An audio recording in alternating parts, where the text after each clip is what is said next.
Pancake गरीब police का lunch time. मधुरा नाम के गांव के पुलिस स्टेशन में सुहास नाम का एक कांस्टेबल रहता था। वो बहुत दयावान था, किसी को भी तकलीफ हो वैसे नहीं मारता था, सबको विनती करके उनसे सच बुलवाने की कोशिश करता था। वो देखकर एक दिन स्टेशन एसआई मुकेश, देखो सुहास, तुम ऐसे रहोगे तो मुश्किल है। ये दुनिया बहुत खड़ूस है। तुम्हारी अच्छाई के हिसाब से तो तुम्हारी पूरी तनख्वाह, पैसे ये दान धर्म में ही खत्म हो जाएंगे, कहकर चले गए। एक दिन पुलिस स्टेशन में एक बूढ़ा आदमी आकर उसकी भैंस गुम हो गई है, कोई लेकर चले गया है, यूँ कहा। तब एसआई, देखो दादा, हमारे दूसरे भी काम होते हैं, गाय को तुम ही ढूंढ लो, वरना हमें 1 महीने का टाइम दो, ढूंढते हैं। गाय के पहचानने वाले चिन्ह हमारे सुहास को बताओ, वो नोट कर लेगा, कहकर चले गया।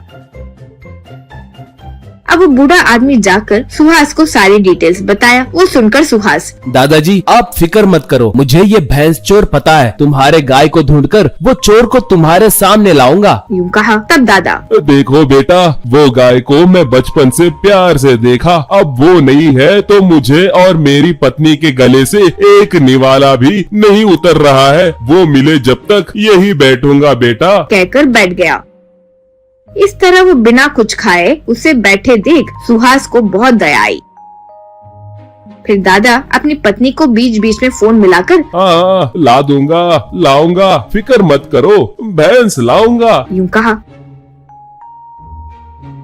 फिर लंच टाइम में वो कुछ नहीं खाया तो सुहास अपना लाया लंच बॉक्स में पैनकेक उसे दिया। वो उसे बहुत शौक से खाया। ऐसे दादा रोज स्टेशन में आना, एसआई उस पे ध्यान नहीं देना और चले जाना, सुहास का उसको खाना देना, ये सब होने लगा।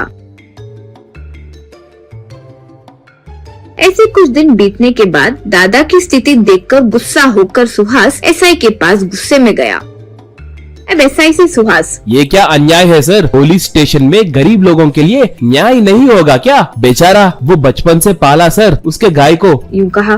तब एसआई, तुम्हें दिमाग है क्या? वो बूढ़ा आसपास 70 साल की उम्र का है, वो भैंस की उम्र 15-25 साल की है, वो चोर की तरह दिख रहा है, मुझे पहले से ही उस पर शक था, इसलिए तुम्हें सौंप दिया। बेवकूफ, पहले यहाँ आकर वो क्या करना चाहता है वो पता लगाओ, यूँ कहा। इससे शौक होकर सुहास दादा से मिलने जल्दी जल्दी बाहर आया। अब सुहास पर गौर नहीं करके दादा फोन पर, अरे पुलिस स्टेशन में हो रे, 1 घंटा अभी वो कहीं नहीं जाएंगे, तुरंत हमारा व्हीकल रोड पर रखकर लोगों से पैसे वसूल करो, आज ज्यादा कमाओ, शाम में पार्टी करेंगे। किसी के निकलते वक्त जानते हो मैं कहूँगा कि मैं भैंस लाऊंगा री, कहकर फोन कट करूँगा। कुछ गड़बड़ ना हो, पहले ही ये पुलिस वाले होशियार होते हैं। क्यों कहकर पीछे पलटकर देखा तो सुहास था।